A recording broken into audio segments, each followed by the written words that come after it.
Hello everyone, welcome to T-SAT. పోటీ పరీక్షలకి prepare అవుతున్న విద్యార్థుల కోసం టీశాట్ వారు అందిస్తున్న శిక్షణా తరగతుల్లో భాగంగా ప్యూర్ మ్యాథ్స్ అనే టాపిక్ నుంచి మనము ఉపరితల వైశాల్యాలు మరియు ఘనపరిమాణాల టాపిక్ని డిస్కస్ చేస్తున్నాం. లాస్ట్ క్లాస్లో వివిధ త్రిజామితీయ నిర్మాణాల యొక్క ఘనపరిమాణము, ఉపరితల వైశాల్యము ఏ విధంగా ఉంటుందో మనం ఒకసారి చూసి ఉన్నాం. సో ఈరోజు క్లాస్లో దానికి సంబంధించిన కొన్ని సమస్యల్ని సాధిద్దాం. సో మెన్సురేషన్లో మనకి 3 డైమెన్షనల్ మెన్సురేషన్ అనేది వెరీ ఇంపార్టెంట్ పార్ట్గా మనం ఇక్కడ చూస్తాం. సో అందులో మనము మొదటగా శంకువు గురించి మాట్లాడదాం. శంకువు యొక్క భూవ్యాసము 10.5 సెంటీమీటర్లు, ఏటవాలు ఎత్తు 10 సెంటీమీటర్లు అయినా దాని వక్రతా వైశాల్యాన్ని కనుగొనండి అంటున్నాడు. ఇక్కడ మెన్సురేషన్లో మీరు గమనించాల్సింది ఏంటంటే అసలు ఏ విధమైన కొలతలు ఇచ్చాడు, ఆ కొలతల ఆధారంగా కనుక్కోమంటున్న అంశం యొక్క ఫార్ములాని ఏ విధంగా రాయాలి అన్న విషయాన్ని మనం ఇక్కడ చూడాలి. సో ఫస్ట్ థింగ్, ఒక శంకువు యొక్క భూవ్యాసం ఉంది. ఏముందండి ఇక్కడ? భూవ్యాసం ఉంది. వ్యాసము అనగా డీతో సూచిస్తాం మనం, ఎందుకంటే శంకువు యొక్క భూమి వృత్తాకారంగా ఉంటుంది. సో వృత్తం యొక్క వ్యాసం అనగా ఈ చివరి నుంచి ఈ చివరి వరకు ఉన్నదాన్ని వ్యాసము అని అంటాం. సో వ్యాసము 10.5 సెంటీమీటర్లు. మరి వ్యాసం 10.5 సెంటీమీటర్లు అయితే మనకు వ్యాసార్థం రాయాలి. ఎందుకండి వ్యాసార్థం రాయాలి అని అంటే, వృత్తానికి సంబంధించిన ఏ కొలతలైనా కనుక్కోవడానికి మనం వ్యాసార్థాన్నే మేజర్గా చూస్తాం. పొడవు, వెడల్పు, ఒక చతురస్రం యొక్క భుజము, ఒక త్రిభుజం యొక్క భూమి మరియు ఎత్తు ఏ విధంగా చూస్తామో ఇక్కడ అంటే వ్యాసార్థము వృత్తానికి వచ్చేసరికి వ్యాసార్థము అంతే ప్రాముఖ్యతని కలిగి ఉంటుంది. కాబట్టి వ్యాసంలోంచి మనము వ్యాసార్థాన్ని రాయాలి. వ్యాసార్థం అంటే వ్యాసంలో సగం ఉంటుంది, 10.5/2 సెంటీమీటర్స్. 10.5/2 సెంటీమీటర్స్. సో దాని యొక్క ఏటవాలు ఎత్తు ఆల్రెడీ ఇచ్చినాడు ఆయన. Slant height is equal to 10 centimetres అని ఇచ్చాడు. What is the slant height? 10 centimetres. ఇక్కడ నార్మల్ హైట్ ఇవ్వలే, స్లాంట్ హైట్ ఇచ్చాడు. సో వక్రతల వైశాల్యాన్ని కనుగొమన్నాడు. సో వక్రతల వైశాల్యం అంటే that curved surface area formula ఏమవుతుందంటే πr/l అవుతుంది. ఏమవుతుందండి? πr/l. ఆర్ మనం రాసాము డి నుంచి, ఎల్ ప్రశ్నలో అతనే ఇచ్చాడు. ఒక ఎల్ ప్రశ్నలో ఇవ్వకపోతే మనం ఎల్ని కనుక్కుంటాం. r,h ఆధారంగా ఎల్ని ఫైండ్ అవుట్ చేస్తాం. కానీ మన లక్కీ ఏంటంటే ఎల్ కూడా అక్కడే ఇవ్వడం జరిగింది. నవ్వు ఇప్పుడు కర్వ్డ్ సర్ఫేస్ ఏరియాలో మనం ఈ ఫార్ములాని సబ్స్టిట్యూట్ చేస్తే, సో πr/lలో పై విలువని 22/7గా, ఆర్ విలువని 10.5/2గా,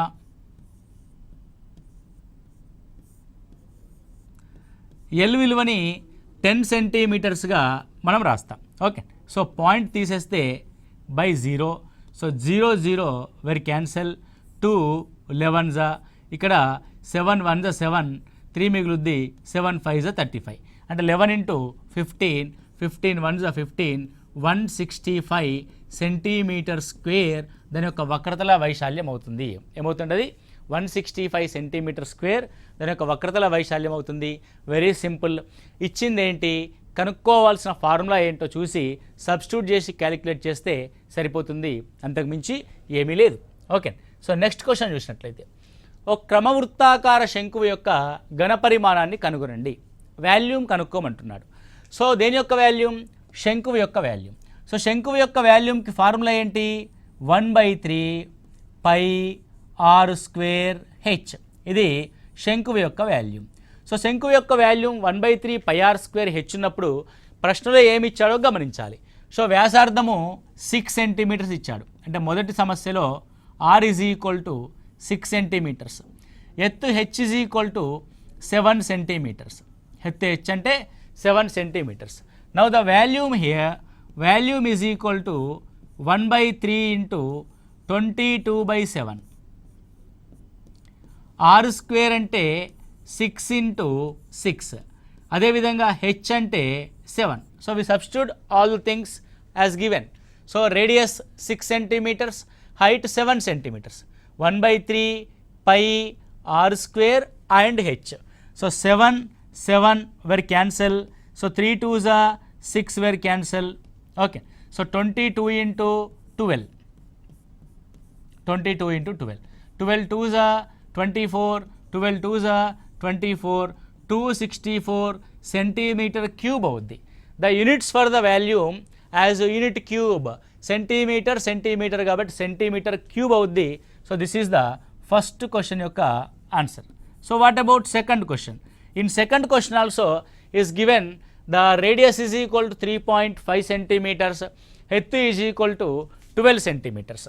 అంటే radius r is equal to 3.5 centimetres. అదేవిధంగా height h is equal to 12 centimetres అని ఇవ్వడం జరిగింది. ఇప్పుడు మనం దీన్ని వాల్యూమ్ కనుక రాస్తే the volume is equal to, so volume is equal to 1/3. ఎంతంటే అది 1/3. పై యొక్క విలువను మనము 22/7గా తీసుకుంటాం. R square 3.5. అప్పుడప్పుడు ఈ పాయింట్స్లో ఉన్నప్పుడు చిన్నగా ఆలోచించాలండి. 3.5 3.5 అంటే 7లో సగం.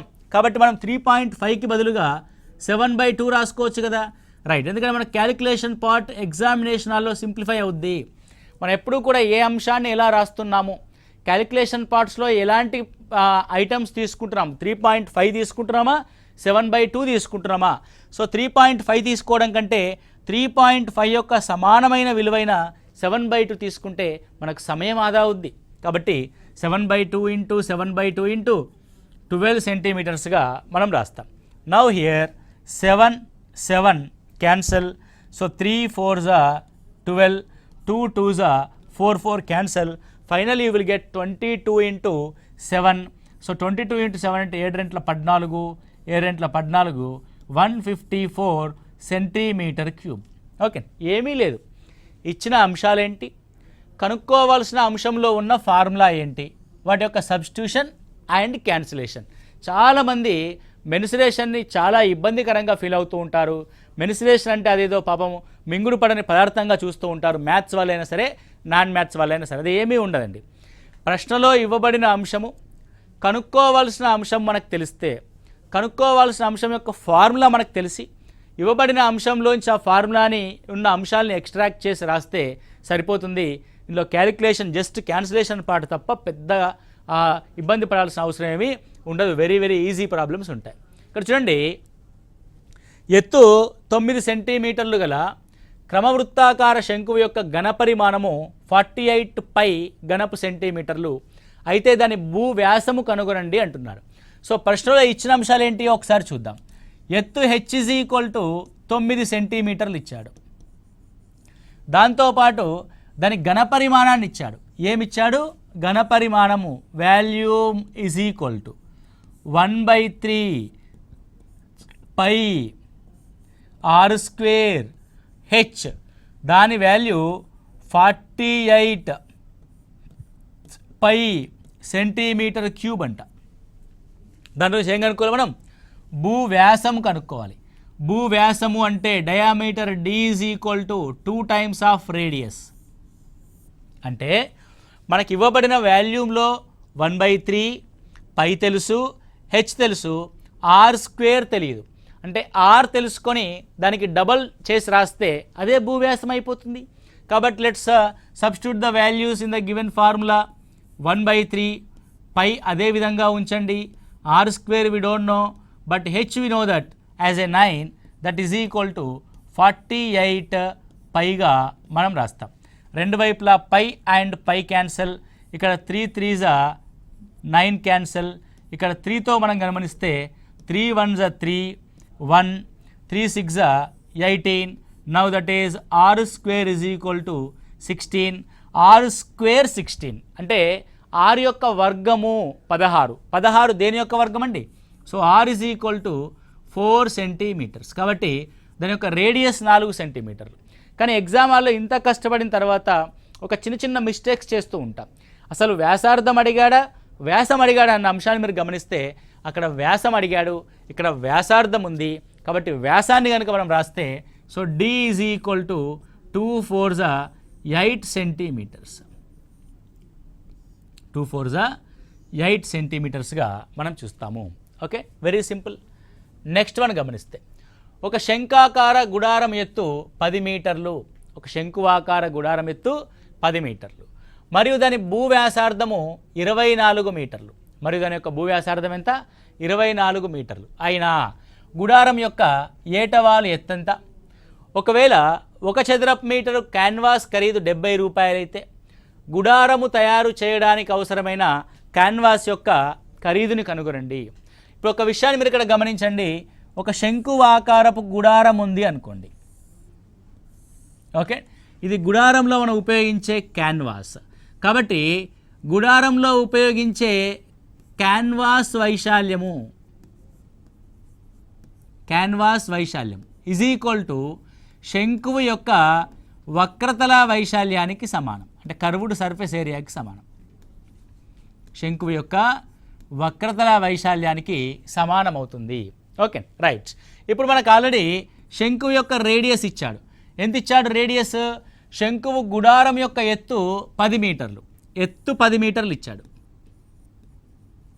ఓకే, అదేవిధంగా దాని యొక్క భూవ్యాసార్థము 24 మీటర్లు ఇచ్చాడు. భూవ్యాసార్థం R ఈజ్ ఈక్వల్ టు 24 మీటర్లు. మీకు ఆల్రెడీ ముందే చెప్పున్నాం. ఈ భూవ్యాసార్థము, ఎత్తు మరియు ఏటవాలు ఎత్తులు అనేటి ఒక లంబకోణ త్రిభుజాన్ని ఏర్పరుస్తాయి. L is equal to R² + H² under రూట్గా మనం రాస్తాం.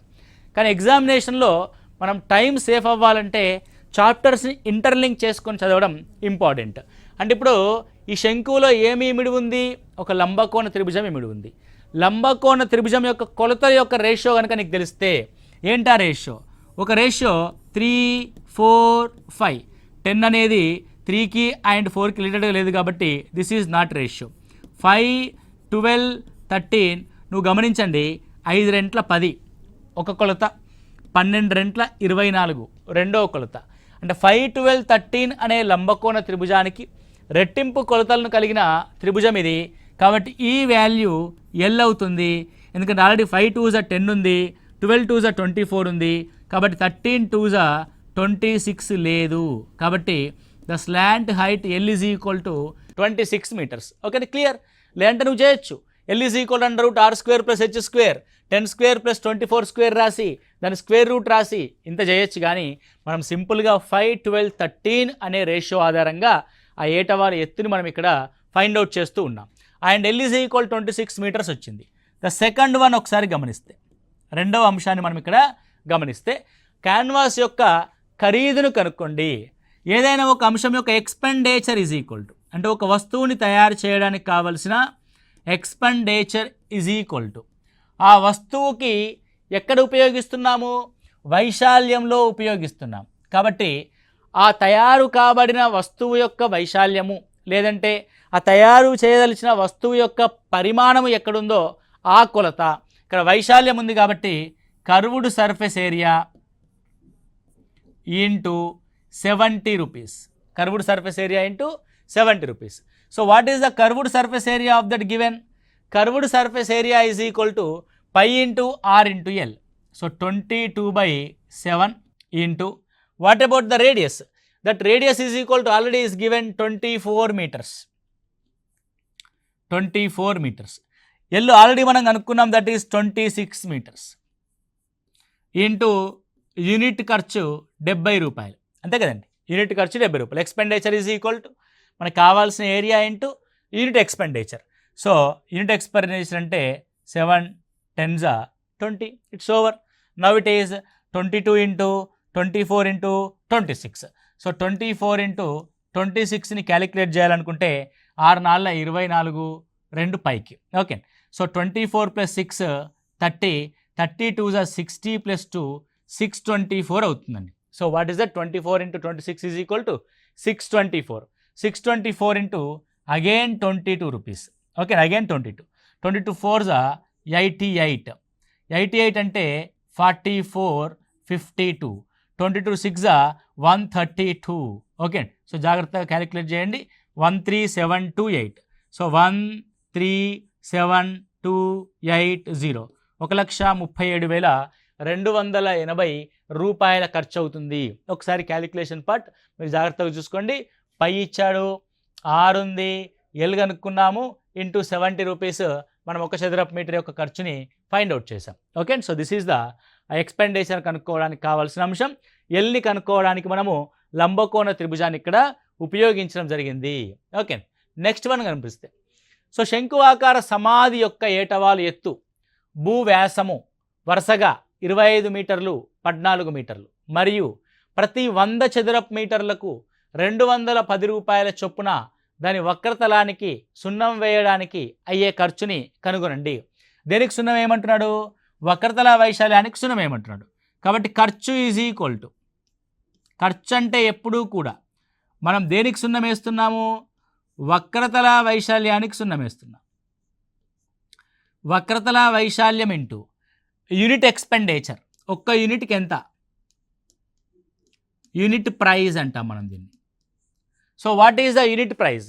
ఇవ్వబడిన యూనిట్ ప్రైజ్ 100 చదరపు మీటర్లకి 210 రూపాయలు. సో 210 రూపాయలు అన్నది 100 చదరపు మీటర్లకి. కాబట్టి మనం ఇక్కడ రాసుకోవాల్సింది ఏంటంటే 210/100 తీసుకుంటాం. Unit price is equal to, ఇప్పుడు వక్రతల వైశాల్యం is equal to pi into r into l. So what about pi?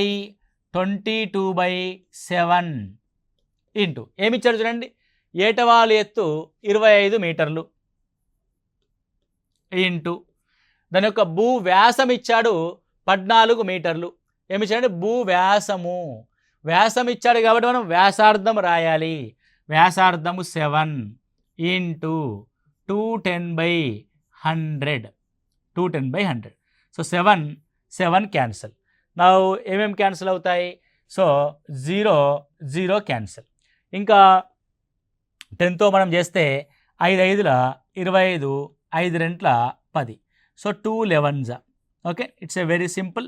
So now it is 11 into 5 1s 5, 5 2s 10.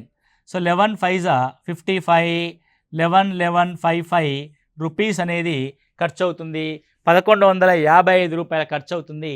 Calculation మీరు స్లోగా చేసుకోండి, ఈజీగా అయిపోతుంది. అంటే మనం క్యాలిక్యులేషన్ మీద మీరు ప్రాక్టీస్లో దృష్టి పెట్టండి. ఫస్ట్ మీరు వినడం అంటే కాన్సెప్ట్ పైన మీరు దృష్టి పెట్టండి. సో ఖర్చుని ఏ విధంగా అనుకుంటున్నా మనము? దేనికి ఖర్చు పెట్టాలి? వక్రతల వైశాల్యానికి ఖర్చు పెట్టాలి. ఎలా ఖర్చు పెడతావు? యూనిట్ ప్రైస్ ఆధారంగా ఖర్చు పెడతావు. So what about unit price? 100 చదరపు మీటర్లకి 210 రూపాయలు అంటే unit price is equal 210/100 metre స్క్వేర్గా మనం రాసుకుంటాం. ఒక్క స్టెప్లో ఆన్సర్ అయిపోతుంది. ఓకే, అంతే తప్ప లెంతీ ప్రాక్టీస్ చేయకూడదు. పొడవైన లెక్కలు మరి చేయాల్సిన అవసరం లేదు. We're not in academic, we're in competitive సెక్టార్లో ఉన్నాం కాబట్టి మనం ఎంత సాధ్యమైనంత వరకు తక్కువ స్టెప్స్ చేయడానికి అంత ప్రయత్నం చేయాలి. ఓకే, నెక్స్ట్ క్వశ్చన్ చూసుకున్నట్లయితే ఒక వృత్తాకార శంకువు యొక్క ఘనపరిమాణము 9856 ఘనపు సెంటీమీటర్లు, దాని భూవ్యాసము 28 సెంటీమీటర్లు అయితే క్రింది వాటిని కనుగొనండి. సో శంకువు యొక్క ఎత్తు కనుగొనండి, శంకువు యొక్క ఏటవాలు ఎత్తు కనుగొనండి, శంకువు యొక్క వక్రతల వైశాల్యాన్ని కనుగొనండి. సో ఫస్ట్ థింగ్ మనకు ప్రశ్నలో ఏమి ఇచ్చాడో ఆ విషయాన్ని మనం గమనిద్దాం. సో శంకువు యొక్క ఘనపరిమాణం ఇచ్చాడు. శంకువు యొక్క ఘనపరిమాణం V is equal to 1/3 pi into r square into h విలువ ఇచ్చాడు. ఎంత ఇచ్చాడు మనకి? 9856 సెంటీమీటర్ క్యూబ్. ఘనపు సెంటీమీటర్లు అంటే దీని యొక్క యూనిట్స్ సెంటీమీటర్ క్యూబ్గా ఇచ్చాడు. దాంతోపాటు ఏమి ఇచ్చాడు? భూవ్యాసం ఇచ్చాడు. సో భూవ్యాసం అంటే D ఈజ్ ఈక్వల్ టు 28 సెంటీమీటర్స్. అదేవిధంగా radius R is equal to ఏమవుద్ది? 28లో సగం అవుద్ది, 14 సెంటీమీటర్స్. అంటే ఇవ్వబడిన అంశాలు మనం ఇక్కడ రాసాం. R ఇచ్చాడు. ఇప్పుడు ఫస్ట్ ఎత్తు కనుక్కోవాలి. సో ఫస్ట్ క్వశ్చన్, ఎత్తు అంటే హెచ్ ఇక్కడ ఉంది కదా, కాబట్టి మొత్తం అంశంలో ఆర్ని సబ్స్టిట్యూట్ చేస్తే హెచ్ బయటకు వస్తుంది. Simple thing. 1/3 22/7 ఆర్ స్క్వేర్ అంటే ఆర్ ఈజ్ ఈక్వల్ టు 14 కాబట్టి 14 ఇంటూ 14. ఎప్పుడు కూడా 14 స్క్వేర్ అని చెప్పేసి నీకు తెలుసు కదా అని చెప్పేసి నువ్వు రాయకూడదు. జస్ట్ అట్లా మన క్వశ్చన్కి ఏ విధంగా ఉపయోగపడుతుంది అంటే 14 ఇంటూ 14 రాస్తే క్యాన్సిలేషన్ పార్ట్ ఈజీ అవుద్ది. అదే నువ్వు మళ్ళీ 14 స్క్వేర్ రాసావనుకోండి 196 అని, మళ్ళీ ఆ పెద్ద నెంబర్ని డివైడ్ చేయడానికి ఇబ్బంది పడతాం. కాబట్టి 14 ఇంటూ 14 రాసుకోవాలి మీరు. Then h is equal to 9856. చిన్న అంశాలే చాలా పెద్ద ఎఫెక్ట్ని ఇస్తాయండి ఎగ్జామినేషన్ హాల్లో. మనం ఒక్కొక్క సెకండ్ని మనం గ్రాప్ చేసుకుంటూ సేవ్ చేసుకుంటూ వెళ్ళాల్సి ఉంటుంది. ఓకే, సో నెక్స్ట్ కనుక మనం గమనిస్తే ఇది 7 2 14. ఓకే, నెక్స్ట్ ఇక్కడ చూడండి ఇది 11 2s 22. ఇక్కడ గమనిస్తే 11 8s 88, 88 అంటే 10 మిగులుద్ది, 11 9s 99, 6 మిగులుద్ది, 11 6s 66.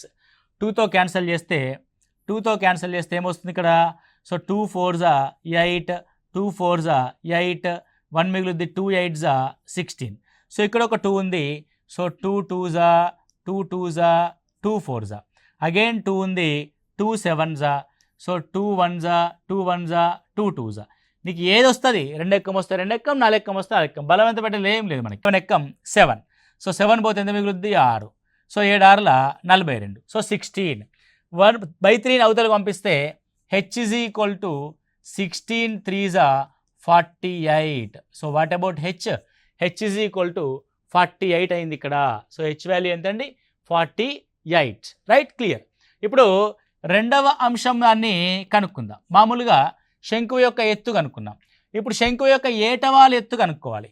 ఏటవాలు ఎత్తు అంటే L is equal to √r² plus h². ఇది సాధారణంగా మీరు అందరూ ఉపయోగించే ఫార్ములా. మీకు ఆల్రెడీ కాన్సెప్ట్ చెప్తూ ఉన్నాం. ఏమని చెప్తున్నాం? శంకువులో వ్యాసార్థము, ఎత్తు మరియు ఏటవాలు ఎత్తులు ఉంటాయి. ఓకే, సో వ్యాసార్థం ఈజ్ ఈక్వల్ టు ఎంతండి? 14.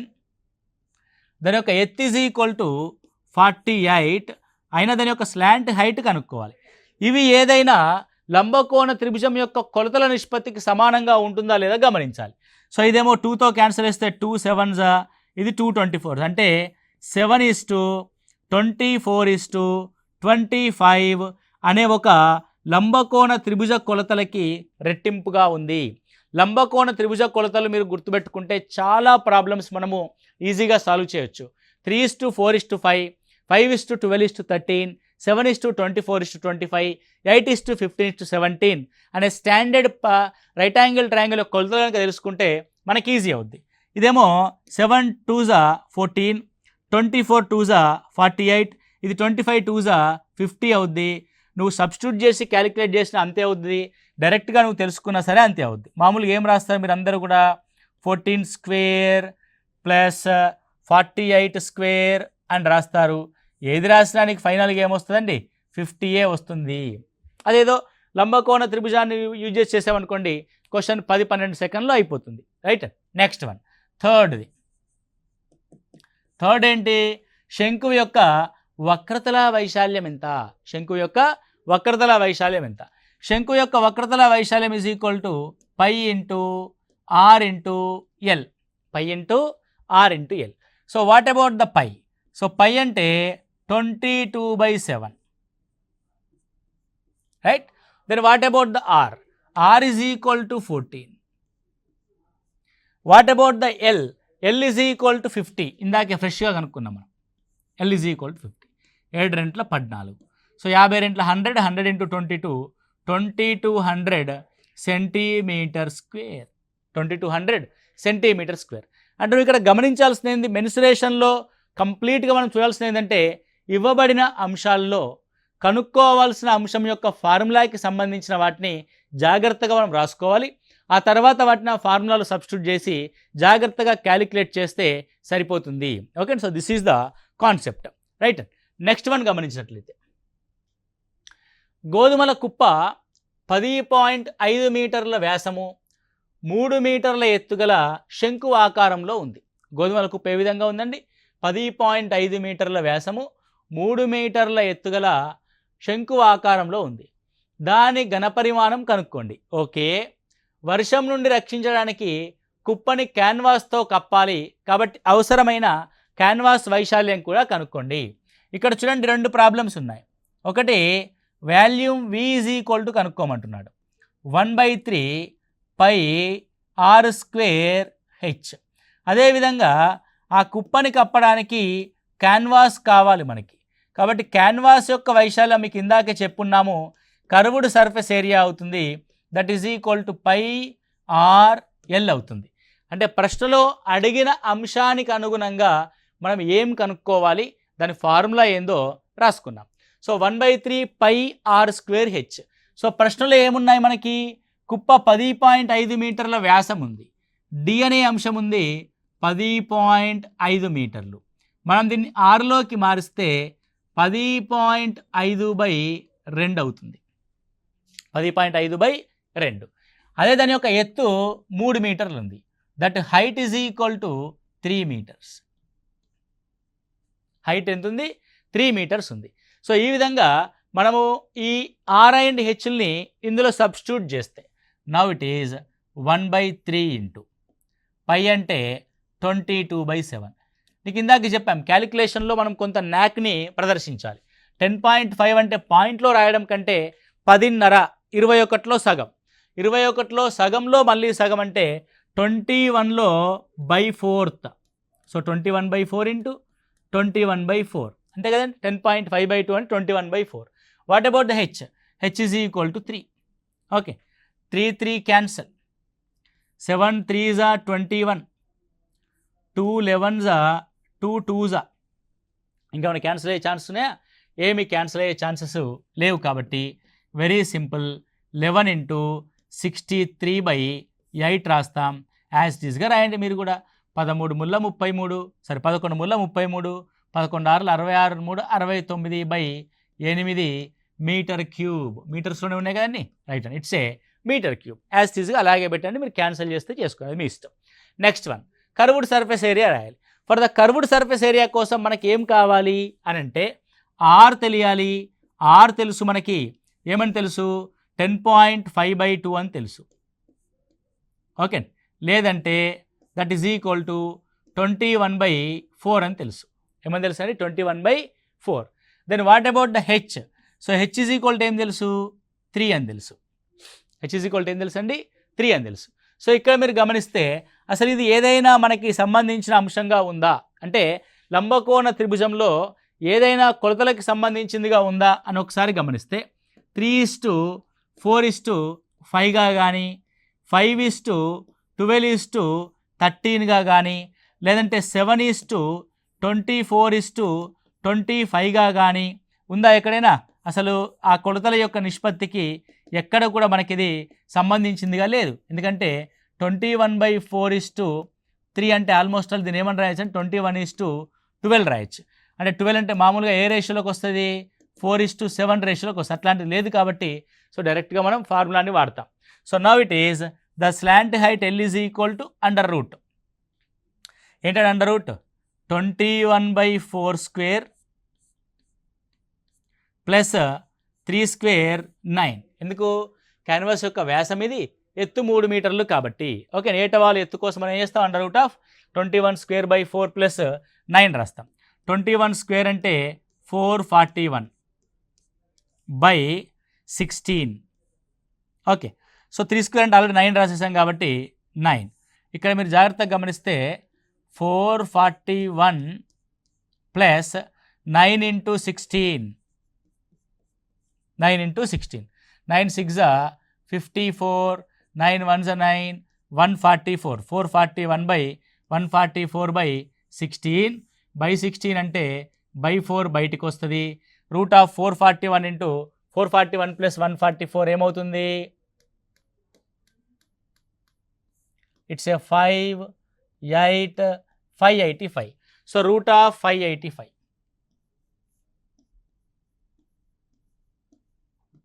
రూట్ ఆఫ్ 585ని మనం ఇక్కడ రాసాం. సో ఇక్కడ ఇంకొంచెం నువ్వు డెప్త్గా రాస్తే 3² ఉంటుంది ఇక్కడ. సో 3 × 7² 3². సో 3²ని బయటకు రాయచ్చు. సో సింప్లిఫై చేయవలసిన అవసరం లేదు, అక్కడికే ఆపేసి సరిపోతుంది. రూట్ ఆఫ్ 584/5 మీరు క్యాలిక్యులేషన్లో చూసుకోండి. సో కావాల్సిన క్యాన్వాస్ యొక్క ఎత్తు, క్యాన్వాస్ యొక్క పొడవు 22/7 into what about the r? R is equal to already మనం రాస్తున్నాం 21/4 కాబట్టి 21/4 into root of 585/4. 585/4. 7 3s are 21, 2 2s are 2 11s are. So almost all 33/4 into under root of 585. Under root of 585. అందులోంచి సాధారణంగా 3 అనేది కామన్ వస్తుంది. So 3 common వస్తే 9/4 under root of. Okay, 9 కాబట్టి అంటే 9 బయటకు వస్తే 3 అవుద్ది. సో 9తో ఏం చేసి మనం 9 6 54, 9×5 45. ఇది మనకు కావాల్సిన క్యాన్వాస్ యొక్క వైశాల్యము మీటర్ స్క్వేర్. ఒక్కసారి క్యాలిక్యులేషన్ పార్ట్ని జాగ్రత్తగా చూసుకోవాల్సి ఉంటుంది. స్లోగా మీరు క్యాలిక్యులేషన్ పార్ట్ని చేసుకోవాలి. జస్ట్ మీరు అర్థం చేసుకోవాల్సింది, ఒక కుప్పని కప్పడానికి కావాల్సిన క్యాన్వాస్ వైశాల్యము అని అంటే ఆ శంకు ఆకారానికి సంబంధించిన ఉపరితల వైశాల్యము లేదా వక్రతల వైశాల్యం అన్న విషయాన్ని మీరు గమనించాల్సి ఉంటుంది. Okay, so this is the concept of cone. So next క్లాస్లో మిగతా అంశాలకు సంబంధించిన ప్రాబ్లమ్స్ని డిస్కస్ చేద్దాం. సో ఏమి లేదు, మెన్సురేషన్ అనేది చాలా ఈజీగా మనం సాల్వ్ చేయొచ్చు. జస్ట్ ఒక క్యాలిక్యులేషన్ పార్ట్ ఒకటి జాగ్రత్తగా చూసుకోండి. రెండో ముఖ్యమైన అంశం ఏంటంటే, ప్రశ్నలో ఇవ్వబడిన అంశానికి అడుగుతున్న అంశానికి మధ్యలో ఫార్ములాని ఎక్స్ట్రాక్ట్ చేయాల్సిన అంశాలని మీరు జాగ్రత్తగా గమనించాలి. వాటిని చూసుకొని సబ్స్టిట్యూట్ చేస్తే సరిపోతుంది. కొత్తగా అనాలిసిస్ చేయాల్సింది ఏమీ ఉండదు. జస్ట్ ఫార్ములాకి సంబంధించిన అంశాలు ప్రశ్నలో ఉన్నాయా లేవా, ఉంటే వాటి డైరెక్ట్గా సబ్స్టిట్యూట్ చేస్తాం, లేకపోతే ఇచ్చిన అంశం నుంచి దాన్ని కనుక్కొని సబ్స్టిట్యూట్ చేస్తాం. అంతకు మించి ఏమీ ఉండదు. కాబట్టి జాగ్రత్తగా ఫాలో అవ్వండి. Okay, right, thank you, all the best.